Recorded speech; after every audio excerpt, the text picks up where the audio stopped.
Hey everyone, welcome back to the Niche Pursuits podcast. Today we're going to be talking about some of the SEO playbooks of the largest Goliaths in organic search.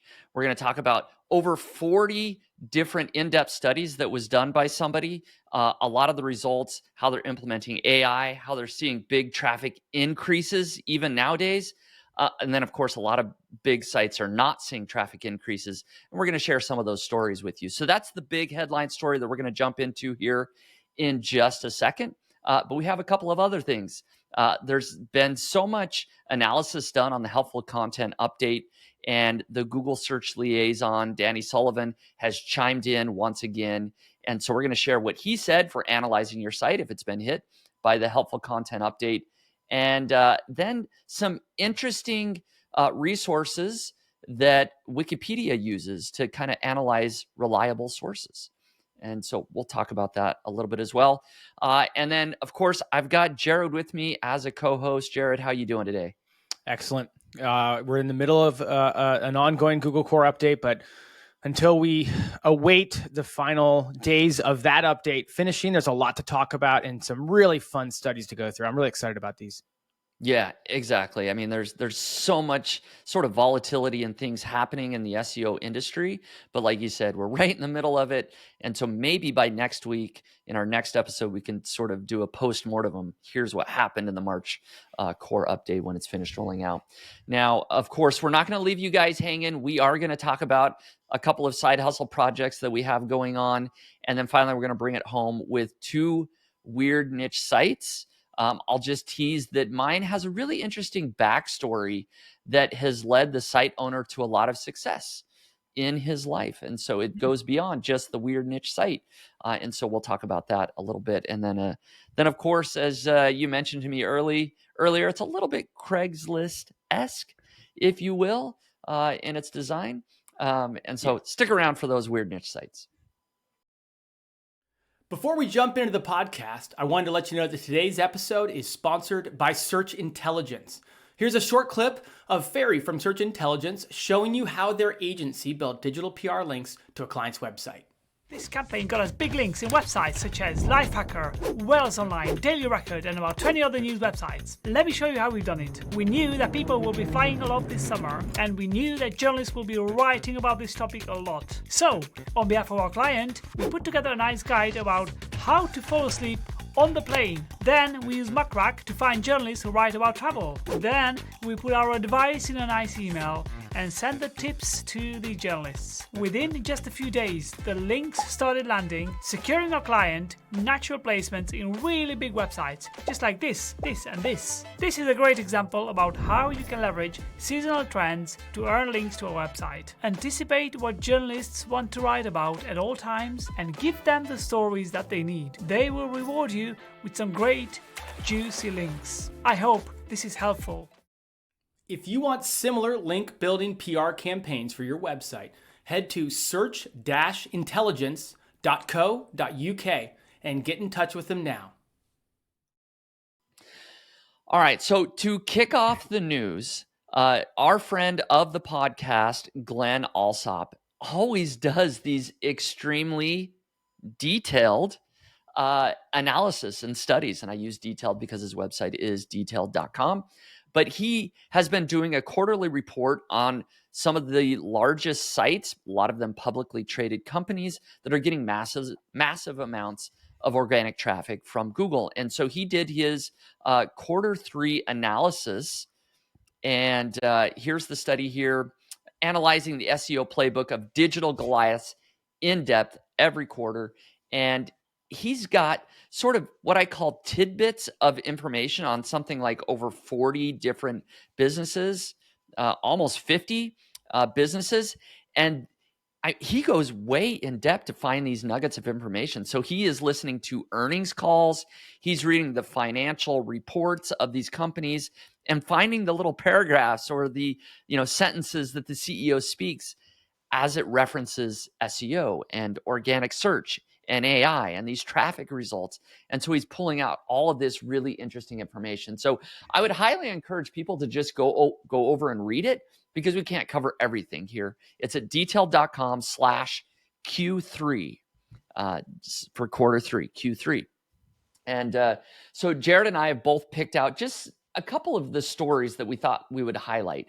And the number one here is Nextdoor. So Nextdoor.com recently, in one of their earnings calls here, there's a quote. It says from, I believe it's probably the CEO. Anyways, on the earnings call, it says, and I also did mention that we saw almost 300,000 pages created using Gen AI to put out there from an SEO perspective.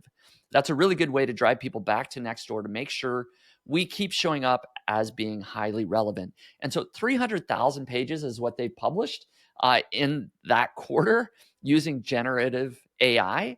And you can see that it's working really well. Glen pulled up a Ahref screenshot that just shows the traffic going to kind of this subdirectory of AI content.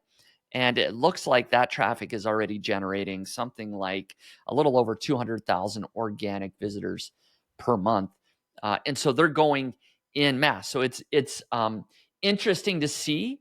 It doesn't look like they've been hit by the March core update, that AI content is working really well for Nextdoor.com. Nextdoor's great. Nextdoor's great as an analogy because they kind of cross that chasm a bit of UGC while not really necessarily being UGC content. They're not like a platform like Reddit.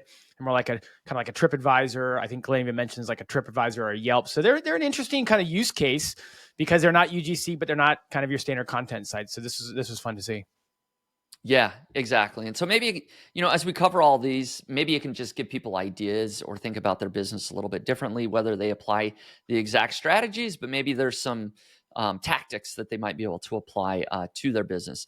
And as you can see, I'm going to skip a lot of these because there is a ton. And I may have missed the one.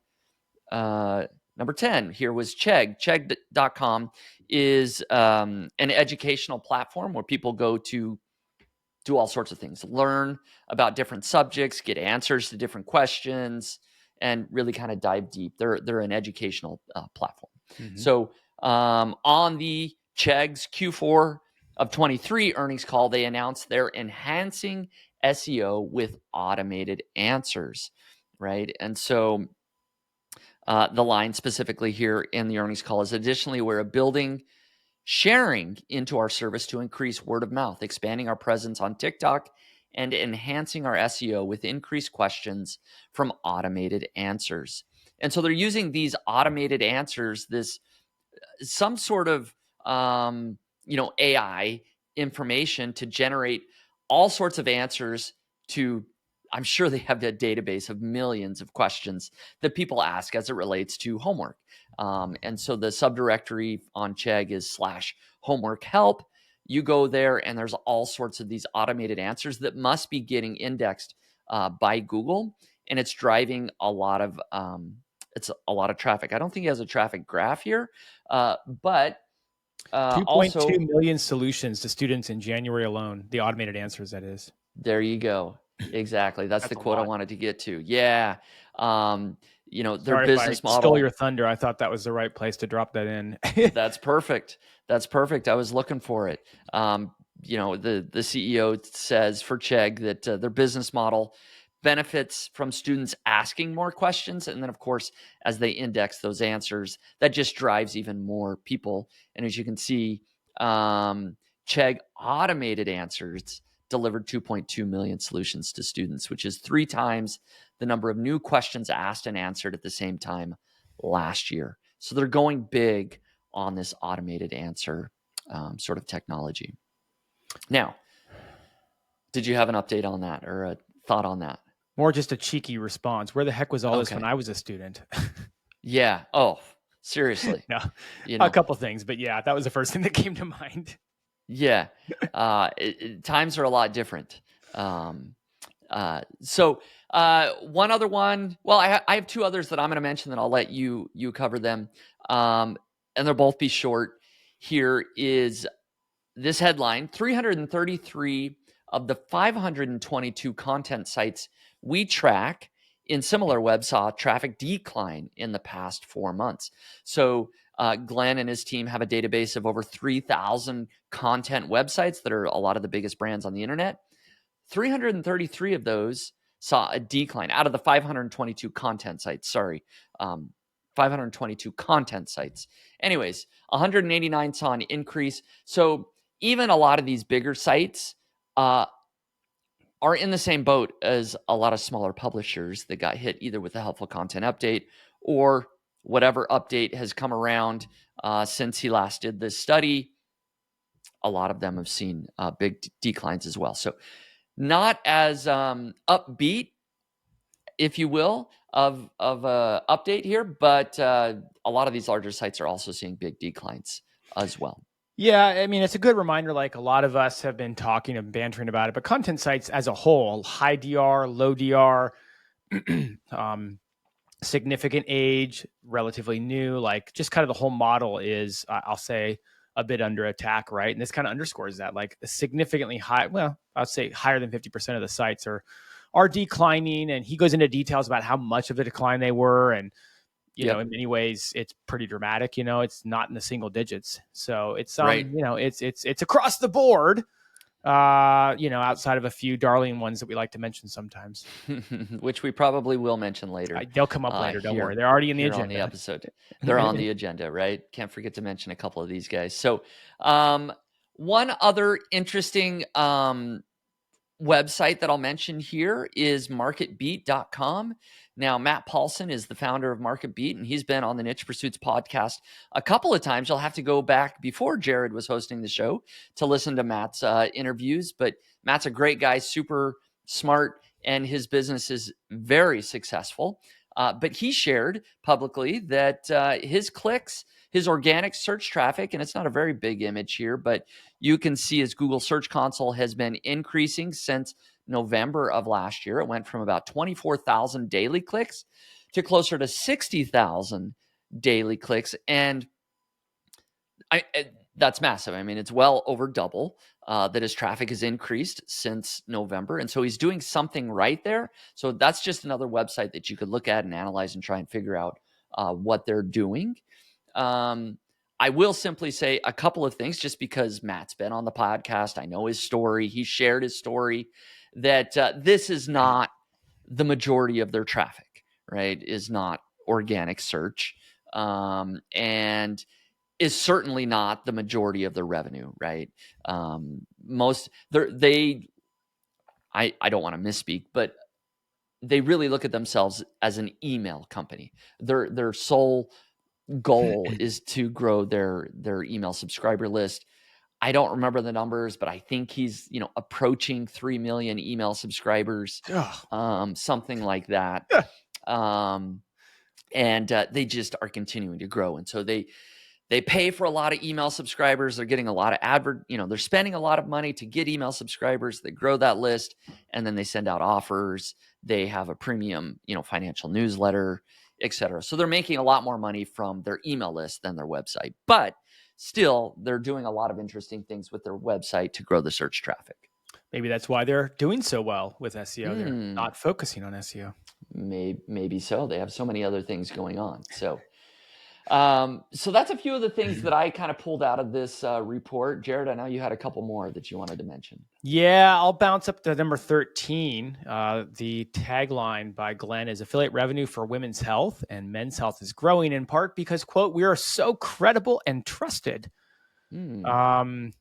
This is more of just a dig at what's currently going on right now and the credibility question that's being had across the board with like things like Parasite SEO and all that. But it's interesting to hear who is this? Sanderson. Here's the excerpt from the Press Gazette. They were being quoted. Sanderson said affiliate revenue on women's health was up 23% year on year.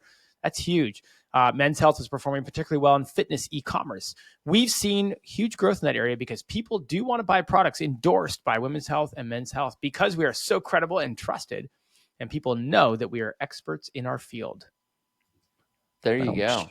So it's nice that some people know why they're succeeding in affiliate marketing these days. So far, so good for them anyways, right? Yeah, so far, so good. Number 17, I thought this was fascinating. Again, so many we could pick from. There's 40 plus examples to go through, but this is really interesting. Here's another nerd wallet of Asia now generating tens of millions of dollars each quarter. So in his last report, Q2, he talked about Money Smart, a nerd wallet-like resource with websites targeting people in Singapore, Taiwan, Hong Kong, and the Philippines. This time, he brings you Money Hero Group, which Tech in Asia revealed is generating $35 million in Q4 of 2023. So that's over $100 million in revenue. If you project that out, they are targeting Singapore and other Asian markets. They have like moneyhero.com.hk, money101.com.tw, and a bunch of other ones. And so I agree, like this idea that U.S. markets make, as Glenn says, Western audiences make a good test case for what could be really well applied into other markets around the world. Super interesting. Again, just gets your gears spinning, right? Gets you thinking about these things. It does, because like you said, a lot of times, especially us here in the West, we think a lot about the U.S. and the U.S. market. But why not take the same ideas that have worked here, apply them other places? The world's a big place, and if you can target a very specific country or people that speak a specific language, there's a lot of opportunity. So this is a really good example for people to see that playbook applied.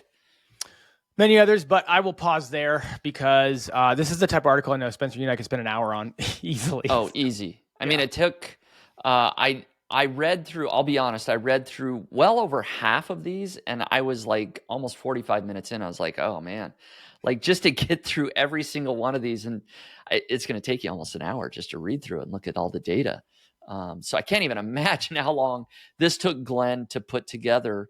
So again, highly recommend that you go over to detail.com/Q3 and look at just a lot of the fascinating things that are happening in the world of content, search, SEO. And so, check that out. Maybe we'll just kind of leave it at that for now. On to the next story is, Google has offered some advice for those that are affected by the HCU, the Helpful Content Update. Now, this is just one article on Search Engine Journal that talked a lot about this, but essentially they're just pulling out a lot of things that happened over on Twitter. Danny Sullivan got involved, started sharing things. So I'll share a couple of threads that I saw popping up, a couple of things that were happening. So it kind of started, Lily Ray shared an update. She said over the past couple of weeks, she's been sharing sites that have been hit. But Dogster and Catster, which we mentioned on this podcast, are seeing big gains. Now, anyways, it goes on in the thread. She says, also worth noting that the sites have an e-commerce component. They do more than just content. So insinuating that, hey, maybe this is why these sites are doing so well, is that they do more than just content. They have an e-commerce component. And then somebody replied with, add to cart for the win. And a lot of people kind of replied that, hey, that started a whole discussion of maybe we should just add carts, add a little shopping section to our website. We've surfaced during the podcast, not recommending, but we brought it up like, hey, look at that. I don't know. Is that an idea? I don't know. What do you think? Exactly. And it is an idea. And, maybe there's some legs to some of that, as that's one step, but maybe there's, 10 or 20 steps that need to be taken. I don't know. But Danny Sullivan chimes in and says, I wouldn't recommend people start adding carts because it shows Google, in quotes, any more than I would recommend anyone doing anything they think shows Google something. You want to do things that make sense for your visitors, because what shows Google you have a great site is to be a great site for your visitors, not to add things you assume are just for Google. Now, like business cards. Like business cards, for example. We could go down. This is a very lengthy tweet and thread. And he kind of jumps in here, names specific things that people are trying to do to show Google, like saying that your article is reviewed by an expert, or have a weird table of contents up at the top, have a page that is updated with, every few days. The year thing, I think he addressed. Yeah, the year thing. Have an FAQ at the end. Frequently asked questions. Yeah, you addressed that too. barely being able to read through the main content of the page because I keep getting interrupted by things shoved in the middle of it, maybe ads or other things, right? Pop-ups. Exactly. And so he mentions all these things of like, hey, don't do these because you think Google is going to rank your site better, but because it's for end users. I'm almost getting sick of just reading Danny, saying these things and then me repeating it. But this is a lot of the thread that has kind of led to, some of the tips for, hey, how can you actually analyze your site? I don't know if you want to jump in here and share some of those things. I know that Danny shared and this Search Engine Journal article covered. Yeah, I mean, I think it really comes on the back of Google saying that the helpful content update is no longer site-wide, it's page-wide, which brings questions up that are, that doesn't make sense. Because if the classifier moved from site-wide to page-wide, then that would mean that the pages that were helpful would rise in rankings because no longer was the domain being suppressed. But no one has found any of that happening. And so it calls into question this idea, what exactly is a helpful content update? Is it site-wide? Is it page-wide? Or is it just punitive and never recoverable?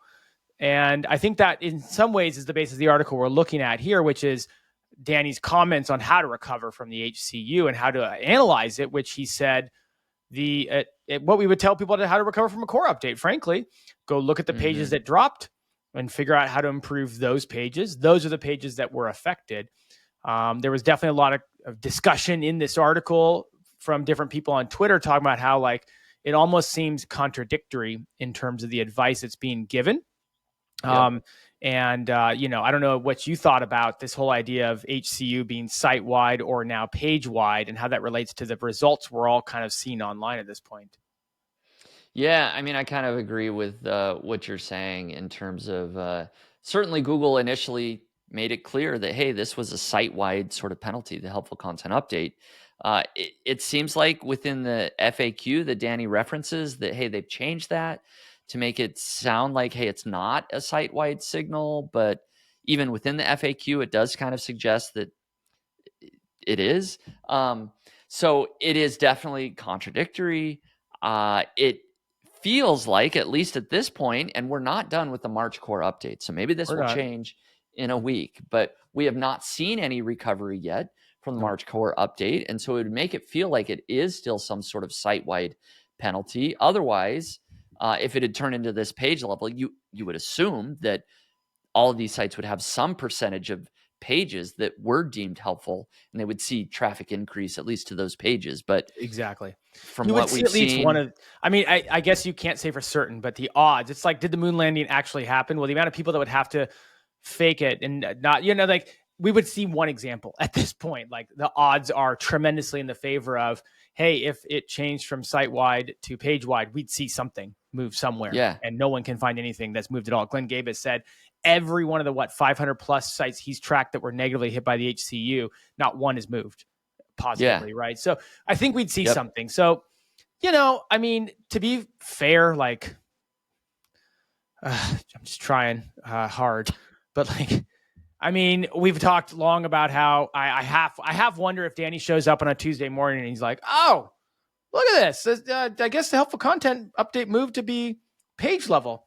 Okay, well, I guess that's what we're talking about now. I don't even know if the people who are making the algorithm really understand all the facets of the algorithm and whatnot. But so far, this might be another example of where they're hoping to get the helpful content update, maybe not where it is right now. Yeah. Maybe I'll just read the specific FAQ quote. This is from Google's, frequently asked questions on the HCU. Basically says, our systems work primarily at the page level to show the most helpful content we can, and goes on.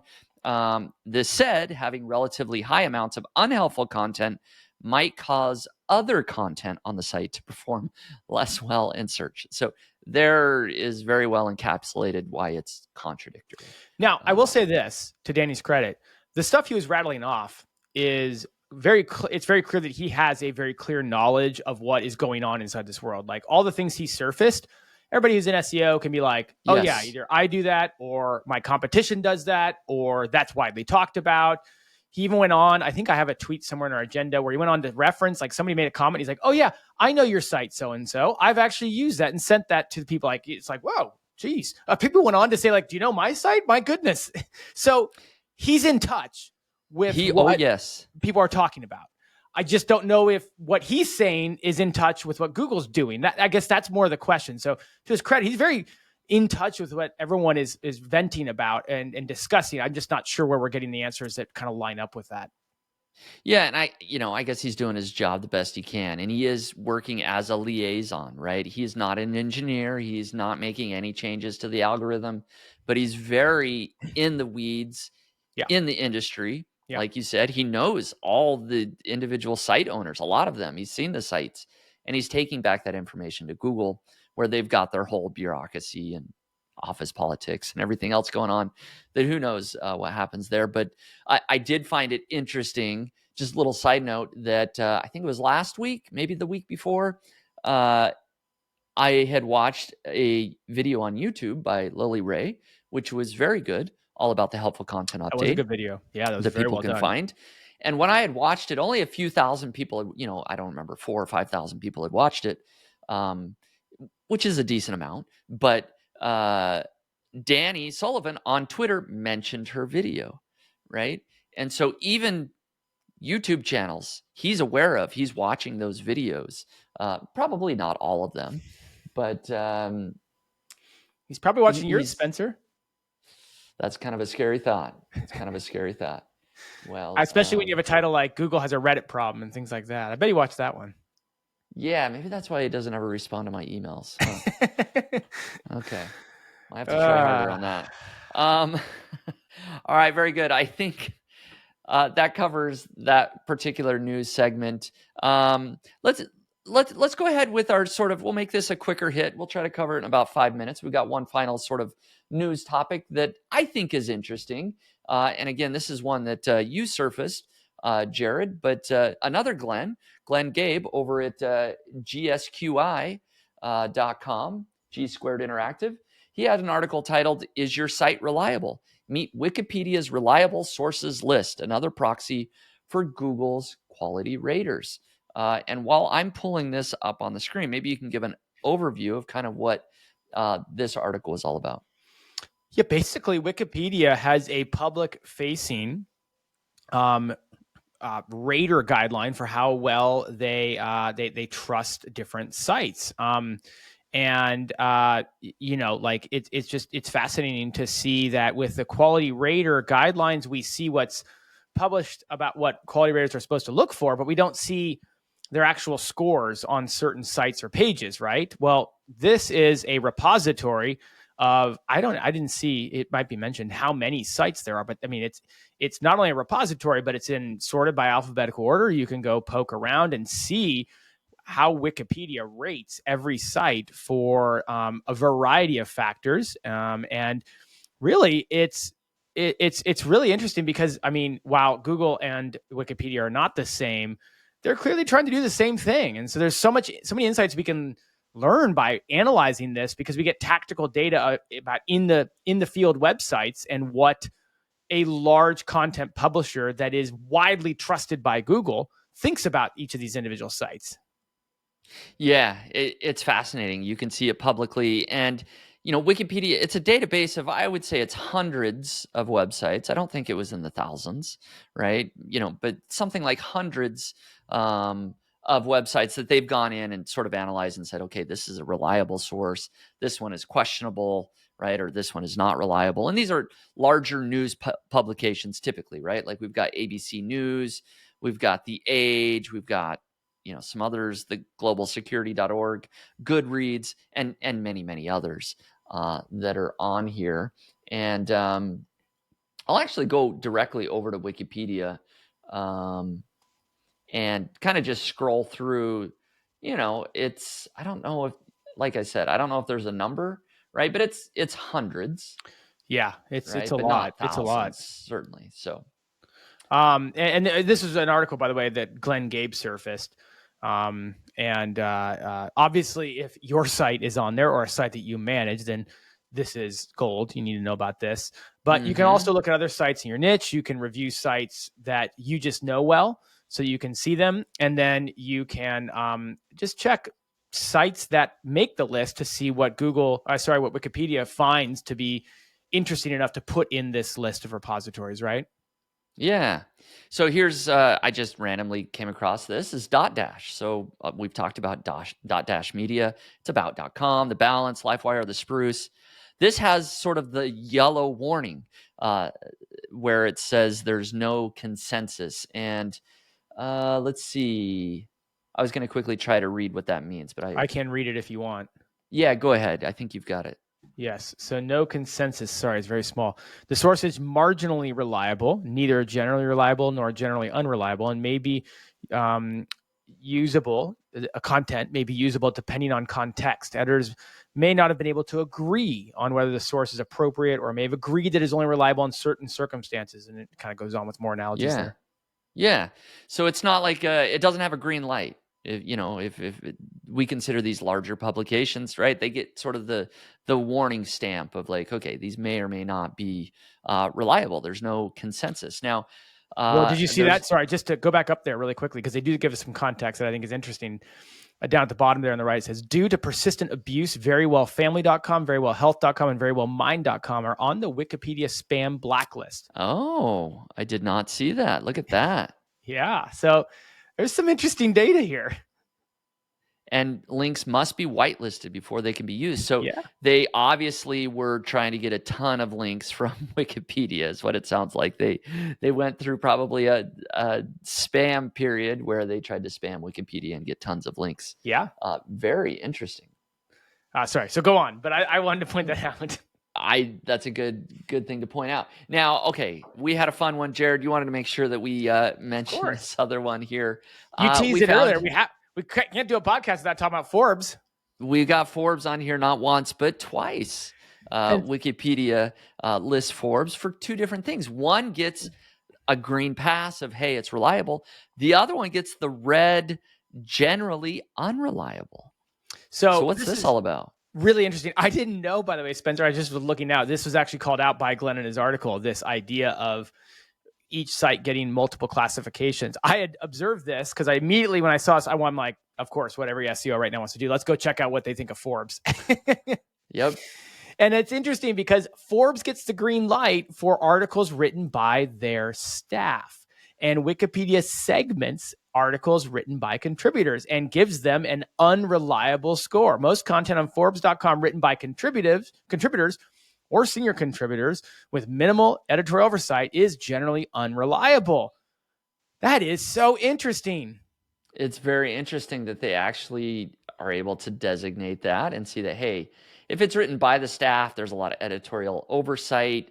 It's generally reliable information, whereas contributors have much more free reign to write whatever they want, apparently. They even tell you in the contributors section, check the byline to determine whether an article is written by, you're moving on me, but is written by, there we go, a Forbes staff member, contributor, senior contributor, or subscriber.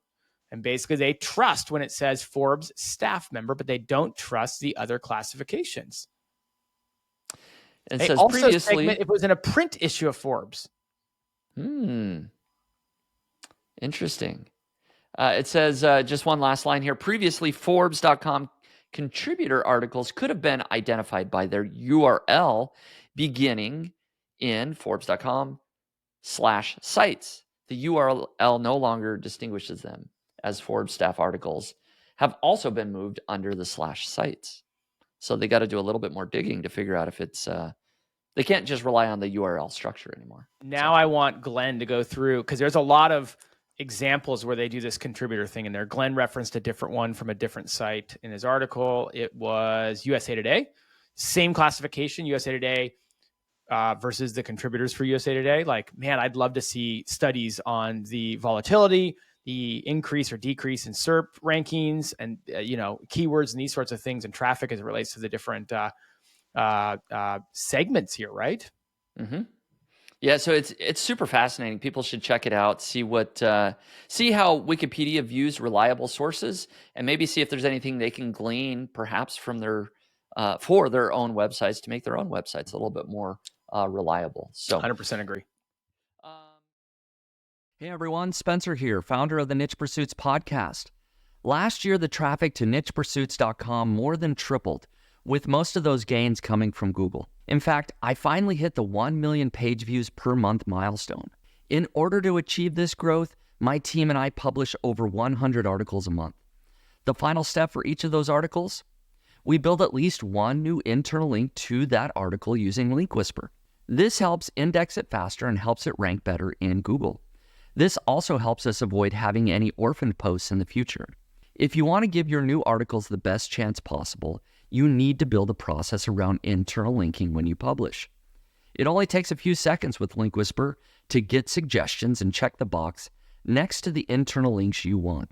They are all built automatically once you've made your selections.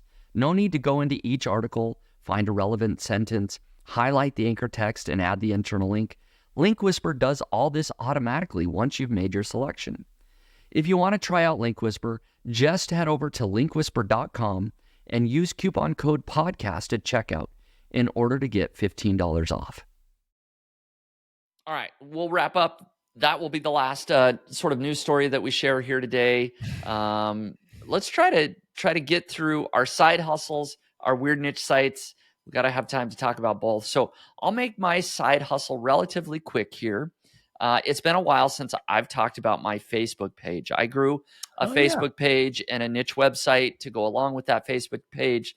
The page is right around 60,000 followers, good sized. I'm super happy with that.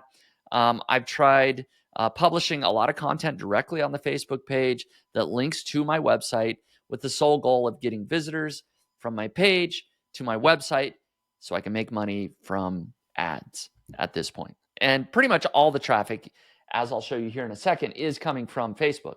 So I think it's been a couple of months since I've shared an update. And so let me go ahead and share my screen. I'll share exactly, let's see if I'm going to share the right one. Always the question that I have. Yeah. Okay. Well, that's not the one I wanted to start with, but let's go to another one. I will share that one. So, but let's go with this one. This just gives my Facebook page stats overall. Basically, you can see the number of new followers, page likes, etc.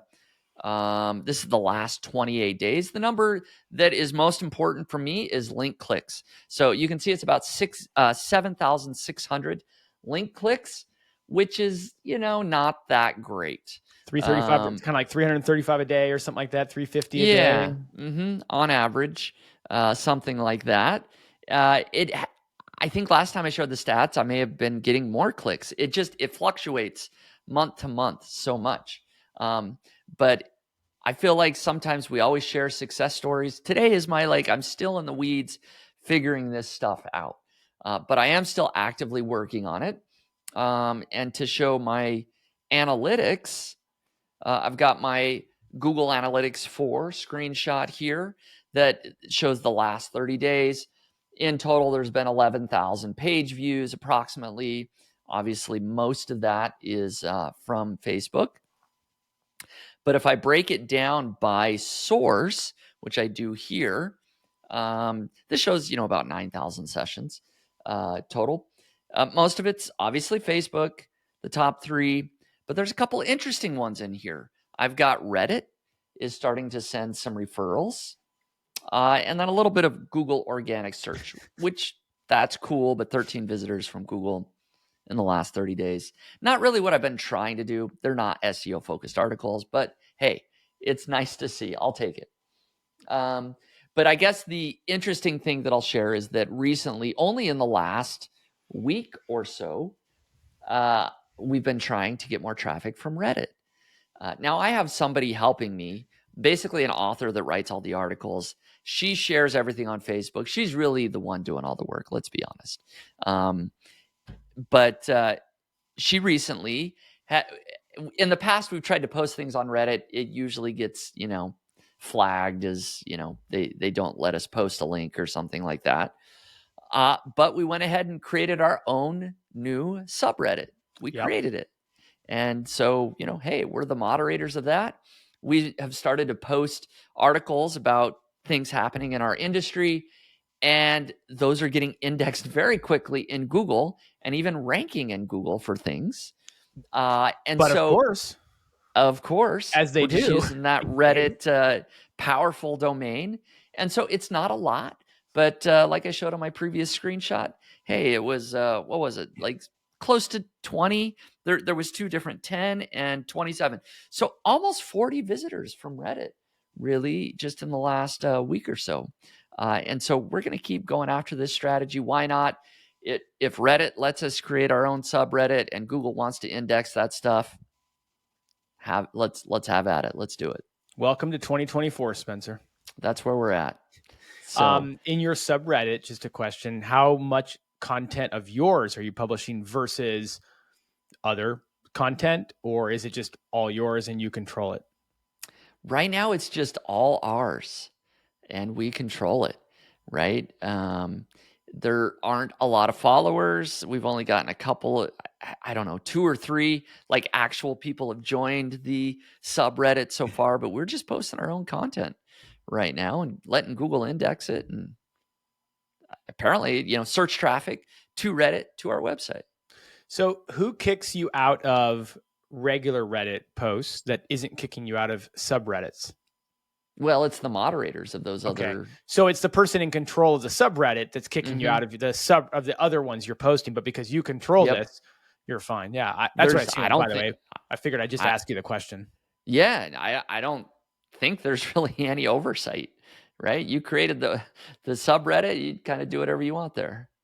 Well, the wild west. That's fascinating. I don't know if you noticed, but you are a mere 500-ish visitors away from qualifying for Mediavine now.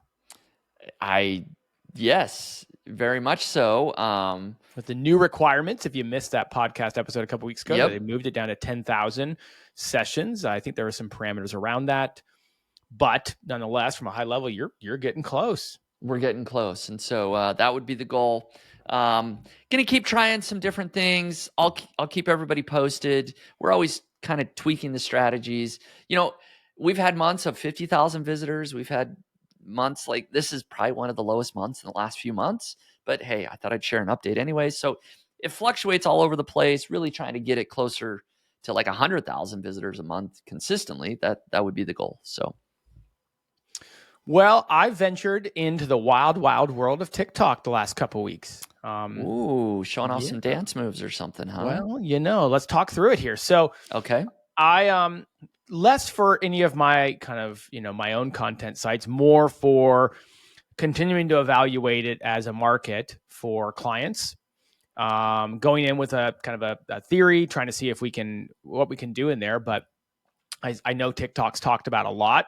And I know also TikTok's talked about a lot in terms of qualifying for the Amazon influencer program. So I talked about TikTok in different facets, right? Like I'm making a go of TikTok so I can qualify for the Amazon influencer program, or I'm making a go of TikTok so I can be on their affiliate platform, or I'm making a go of TikTok so I can send traffic to my content website or as a part of an overall marketing strategy for me. Can I use TikTok to help some of the brands that I work with, some of the businesses we do work with explode? So I wanted to look at it from a whole different variety of angles. So I started 2 TikTok accounts, and I just thought I'd go through where they're at 2 weeks in. I wanted to get actually hear some of your thoughts about it. So I don't have a lot of TikTok experience. I don't use TikTok on a personal level, just for business stuff. So one account we started is in the fashion niche. Now, if you remember, we have some experience in this niche. Actually, my Search Engine Land article from a couple years ago was all about a fashion brand that we helped turn around by deleting content. So we have some experience in this niche. We made an account for that. We added 6 videos in total. Mm-hmm. Some of the things about these videos is we uploaded videos that already had music on them. And so we weren't taking advantage of TikTok's like trending sounds that they give you the opportunity to. And then we placed polls on the videos. So it was like, hey, what do you think of this outfit? Yes, no. Hey, what do you think of this combo? Yes, no. Loved, hate, that kind of stuff. And in total, 14 days later, 6 videos later, 3,053 video views, 23 video likes, and 2 followers. Okay. So definitely a crash and burn, I would say. Well, hey, that's something, right? It is 3,000 views. That's you're on the board. We spent $5 on some of TikTok's promotion stuff in there as well to drive some of those video views. Now, I say crash and burn because the second account did way better. Let me give you those results. Okay. So the second one we did was around travel. Okay. And we are only 10 days in on that one. We have 12 videos live, so double the number of videos. In this case, we used music that was found inside of the TikTok app, and we picked music that was on the trending or viral list. These videos were good in that they seemed not quality in that they were high quality. They're both shot the same kind of way with the same type of audio and video equipment. They're good in that they seem to better match search intent. So they're really mirroring other very successful stuff on TikTok, whereas the first one was really more about just a concept. This one results on this, again, 10 days, 12 videos in, 12,022 video views. So every video is averaging about 1,000 views. 1,084 video likes, where the last account was only 2 likes. No, sorry, it was 23 likes. And then this one has 206 followers. Impressive. 2 followers. We spent roughly $20 across a variety of different places to promote it. We did use some of TikTok's promotion options. We also used some external options. So I won't go into detail there. Just think like Mechanical Turks type stuff. Now that one I would call a decent success, right? Like what if I had $1,000 budget? Now I'm not saying that these numbers track as you extrapolate them, but if I took those similar numbers with just a mere $1,000 budget, right? Think in terms of a brand or think in terms of someone trying to do something with a TikTok account. Does that mean I could get over 500,000 video views, almost 50,000 video likes and almost 10,000 followers? That's a big market reach you have with only $1,000 in that case. Yeah. And I mean, I would say that's certainly possible, right? Right. My you could argue follow-up it question, even better as it gained more and more momentum, right? That's true, right? More content, broader reach. My follow-up question is, how is the distribution of views? Was one video out of those 12 that kind of got all the views, or did all of them do okay? Yeah, 2 of the videos got 3,000 or 4,000 views. Nice. Another video got 1,000 views, and then there were some videos that got like 100 views. Yeah. And I would say that's probably typical. Yeah. You know, kind of like I've seen. Going back to your Facebook, I think you talked about last time you shared a couple of weeks or a month ago about how some do really well and most don't go very far. Right. Yeah. And so it's kind of figuring out, okay, what did we do well with those 2 videos? And can we just, go from a 20% success rate to 25 or 30%, right? And maybe just do better.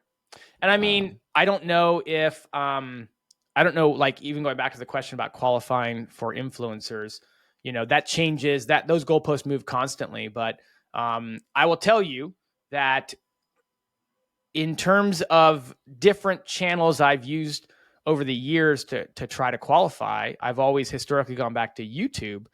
And this is a far faster path, it would seem, to get traction that you would need to get into influencer. So yeah, I don't know. I mean, I early days, but I think that's interesting, and that kind of matches up with some of the things that different people say. So, Yep. Yeah. I've heard of somebody that got their TikTok account approved on Amazon Influencer with like 100 followers or something, which is crazy. So it's like maybe just this little experiment you did would be enough to get an Amazon Influencer account approved. So it's been fun since doing the Amazon Influencer presentation last week for the Niche Pursuits community, seeing some people talk about, hey, I'm going to go after it this way, and I'm going to go after it that way. And some people picking Facebook and YouTube and, so it's just interesting to see. But, again, I don't expect to be reporting back on this a whole lot. I just want to make sure that I dabble in these kinds of things every so often, so I'm familiar with them as a marketer. Yep. And that's the benefit of the podcast. We talk about this kind of stuff. Absolutely. Gives you a good excuse to go try something new. It does. So very good. Fascinating results. I agree. And just to follow up with your comment on Amazon Influencer in the Niche Pursuits community, the community manager is Colin, and he was on the call that you did with us, Jared. And for whatever reason, after your call, he felt very inspired to go get into the Amazon Influencer program. Mhm. And so he dusted off, I don't remember if it was a YouTube account or a Facebook page, but he dusted off one of those and applied, and it got approved. Hey. The automated approval. Yeah. That the next day he went and he recorded his first 3 videos, submitted those. And just this morning, he got his first 3 videos approved after only 3.5 days. Come on And now. so he is in.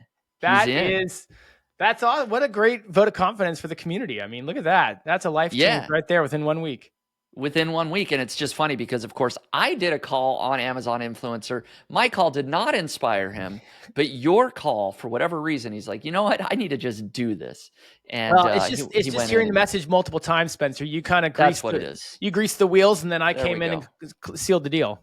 You close the deal. Yeah. No. So we're having a lot of fun inside the community. We just had Tony Hill by the way, yesterday. Same for Morgan. Morgan Overhault had the same response. Yeah. She's in the community as well. She messaged me and said, it's something about you and Spencer talking about made me realize I have this account. Let me go. I've never bothered trying to apply with this account. And so she went and did, and now she's in. Yeah. I don't know if she's done her videos yet, but same kind of story there. Like, we've heard many stories of that within the last week. Yep. Exactly. We've definitely heard a few people that are taking a lot of action there in the community. And I was just saying that we had Tony Hill on the Niche Pursuits community call yesterday, and we talked about Google Discover. We're going to kind of spend about a month talking about this alternative traffic source to SEO. It's Google Discover, and Tony is very successful with his website. He's been on the podcast and is very knowledgeable when it comes to Google Discover. And so that recording is in the community. If people want to listen to that, they can just go to community.nichepursuits.com. You do need to join the community, but then you get access to my call, Jared's call, Tony's call, all future calls, and everything else that's in the community. So, and they're recorded, so you can go back and listen to them if you miss them live, which is typically what I do. I actually thought, I know Tony's was yesterday. It crossed my mind, like, oh, Tony's is going right now, but I couldn't find the link really in the moment. And so I went to look for it, and then, guess what happens? I got distracted and moved on to something else. So I got to go back and watch it. It happens. The recording's already up, so people can go watch that now. Good turn. So very good. We're going to close up with our weird niche sites. My favorite segment of the show. It's always a lot of work to go and find those niche sites, but is it I've now? got Not for some of us. A lot of work for listeners, right? They did a lot of the work for me, and I have a database of several. As the weeks weird go niche by, sites. that thread on Twitter gets further and further removed. I just need to go hijack some of these before I can't find it anymore. Well, that's the thing is they're on my spreadsheet now. I took them from the thread, put them on my spreadsheet. But if you steal them, like, you'd be really mean if you deleted that tweet now just to spite me. That's a good idea. That's a good idea. I would never do that. So my weird niche site, and let me just share the screen here, is it's got an interesting URL, but it's 1920s-fashion-and-music. So 1920s-fashion-and-music.com, all with dashes in between the words. Maybe not the best URL, but after reading the about page, I think this was created back in the exact match domain era when it was all about getting that keyword in the domain name. Let's be honest, Spencer, you've had worse domain names than that. Oh, 100%. I've had way worse domain names than that. Most of them created over 10 years ago. But this website is just as it sounds. It's all about 1920s fashion, music, lifestyle. It's got pictures of weddings. It's got pictures of parties. It's got, all sorts of, just celebrities, music, movies, just anything that was happening sort of in the celebrity fashion industry in the 20s is covered on this website. And so it's an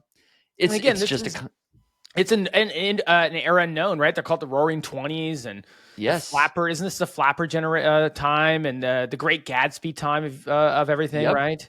Yep. Yeah. So if you want to, the Flappers, the 1920s gangsters. Oh, here we go. Right.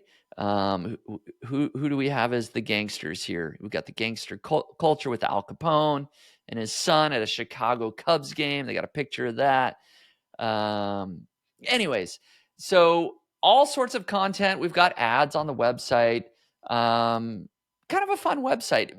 Now, when you read the about page, here, let me actually share some of the traffic and things like that. So if you go over to Ahrefs, what makes this interesting is that the traffic has been increasing over the last few months. And in fact, the helpful content update is when it saw a big increase in traffic. Okay. Right?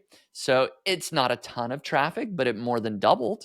It went from around 5,000-ish visitors a month to, almost double, about 10,000 visitors a month, about double during the helpful content update, and appears to be doing just fine here during the March core update.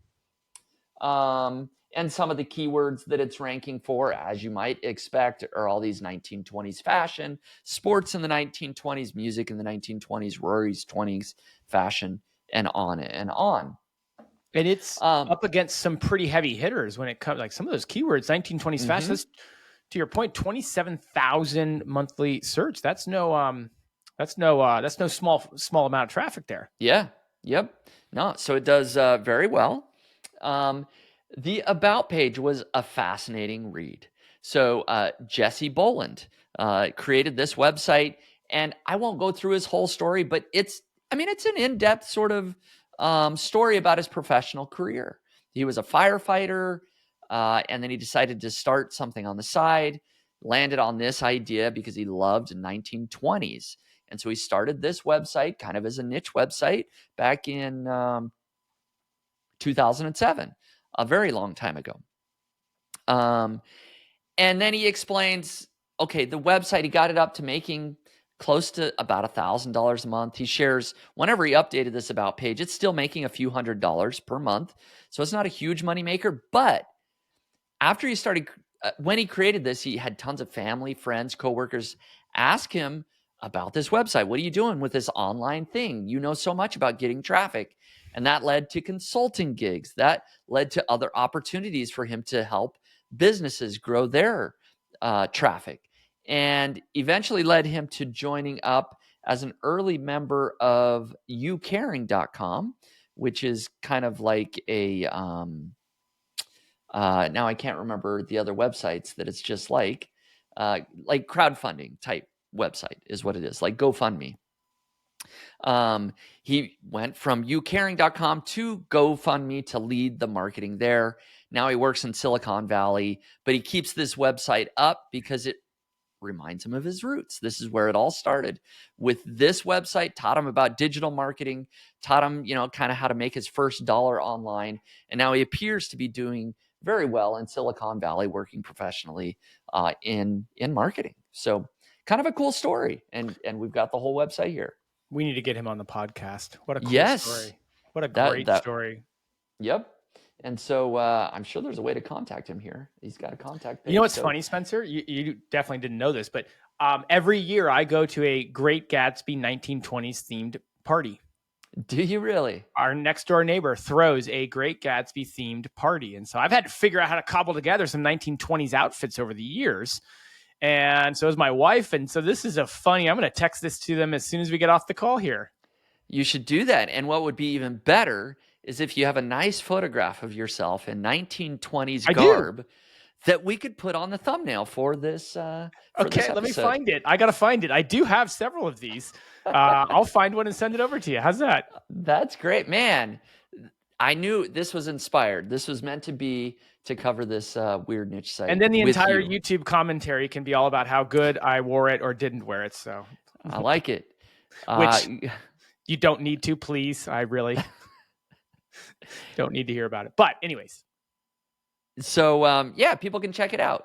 That's a cool site. It's a cool site and doing well in Google. So that's just like the cherry on top. You can. I like how this site manages to stratify, and if you look at the keywords, it does it well between fashion and history. And I think that's really interesting. Like when fashion played a role in history, and when different things because you can kind of go. It's not just a straight history site. It's not a straight fashion site. Both have their own really competitive challenges. It's, again, we talk about this all the time, like combining niches or niching down or shouldering niches together or creating niches out of topics that are related, right? Like this is a fashion history site. How interesting is that?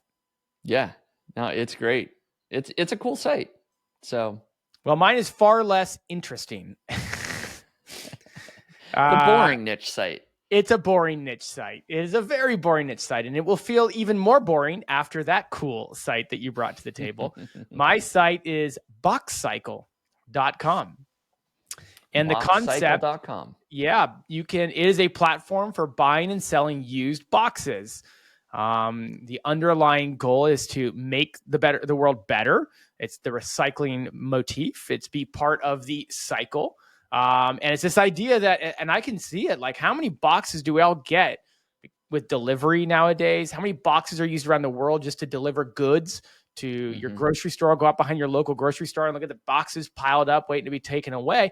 Well, this is a place where you can sell your used boxes and where you can buy your used boxes. Now, if this makes you think of like Craigslist, well, you wouldn't be far off because the website makes me think of Craigslist. It has the functionality. It looks a little bit like a spreadsheet. It's not elegant. It's not easy. Spencer, I see you're working through some of it. I find the navigation to be clunky at best. I entered my zip code and it told me that it had boxes, but it didn't tell me where. It said it had them 11 miles from my location, but pulled up a map of Silicon Valley in Google. And I'm like, oh, did it get it wrong? Or is the closest box 500 miles from me?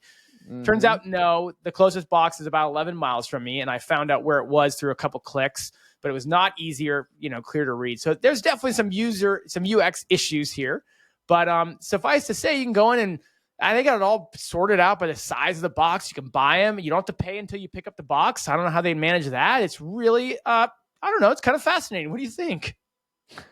I think it is interesting. I wonder how big this market is. I don't think it's big at all.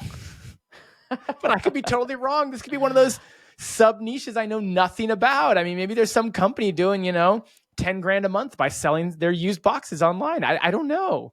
Maybe. I have no idea.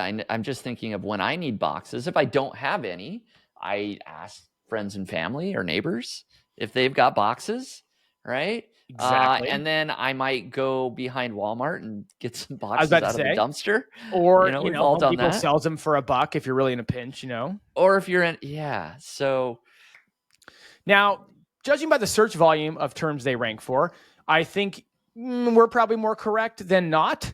They do rank, by the way. This, I guess, would you call this kind of a marketplace, I suppose? Yeah. They do rank. What did I say they were here? Let me pull up. Sorry, I'm all over the place. A DR40. They rank for 929 keywords with an estimated organic traffic of under 1,000. But they have some first page rankings. They rank number 1 for sell cardboard boxes. If you're wondering, nice. That gets 60 searches a month. Sell used moving boxes. They rank number 1 for. Speaking of near me, how about this near me query? Spencer, this might be something you would type in back to your example. Used moving boxes near me. They rank number 5 for. Wonder who ranks above them. So, they have some first page rankings, but I don't think they're doing, oh my goodness, Spencer, this is like a whole niche. Usedcardboardboxes.com is another one. Oh, well, look at that. I'll be darned. Maybe you should pull that up. Maybe there's a listener that knows that this is a huge market and knows a millionaire like doing this. But goodness, Spencer, you got to pull up usedcardboardboxes.com. Now, this is far more legit of a business. Maybe this is a thing. I don't know. Well, let's pull it up here. Let's share this tab. Okay, this site looks a little more, user friendly. Is this subscription model starting at $49.95, or you just buy a package of them? Oh, interesting. Earth-friendly moving kits. Interesting. Order by 2 p.m. and receive it. Wow. So this sounds like they're selling their own maybe recycled boxes, I guess. I don't know. They must be recycled in some way, or they're gathering them and then they're pulling them together into packages. Yeah. That's what it They have 6,000 5-star reviews, they say. Wow. They do. They have 10,139 customer reviews they're pulling in. Wow. Maybe this is a thing. This looks more like a e-commerce site. Like this is not a marketplace. No, you're right. The difference is e-commerce versus marketplace. Yeah. So I could see this. Being able to sell a lot of boxes. This would argue that there is a market for it. And our first analogy is just our first site is just kind of riding the coattails of a Maybe. market that has not enough players in it. Maybe so. Maybe so. And by the way, our first example, Box Cycle, had the whole recycle play going really strong, Yep. So that would appeal to a certain market, Yeah. That's interesting. It's been around since 2008, it looks like, according to the copyright. Hasn't been 2008 updated to since. this year. So went with the first design, just stuck with it. Hey, why change a good thing? If it ain't broke, Anyways, I thought it was a that's a good one. fascinating concept Yeah. and a very weird niche. It is indeed a weird niche. It's not one I'm sure I had thought about before, but why not? Everybody needs boxes. Everybody needs boxes. So, well, very good. Maybe we'll end it there. Another great episode here, Jared. Thanks for sticking around, sharing your thoughts on the news, your side hustles. We talked about the weird niche sites. Thank you, everybody, so much for listening in. Be sure to subscribe wherever you listen to the podcast. If you want to follow along with Niche Pursuits, you can always join the newsletter at nichepursuits.com/newsletter. Thank you. See you guys next week. Thanks for joining us today on the podcast. Just a final reminder that it was brought to you by Search Intelligence. And if you're looking for link building PR campaigns for your website, just head over to search-intelligence.co.uk and get in touch with them today. Cheers. Hey, everyone. Thank you so much for listening to the Niche Pursuits podcast. I just wanted to remind you that if you are ready to start building smarter, faster, and easier internal links, you should check out Link Whisper. You can get $15 off Link Whisper when you use the coupon code PODCAST at checkout. Head over to linkwhisper.com and use the code PODCAST in order to save $15. Thanks again for listening.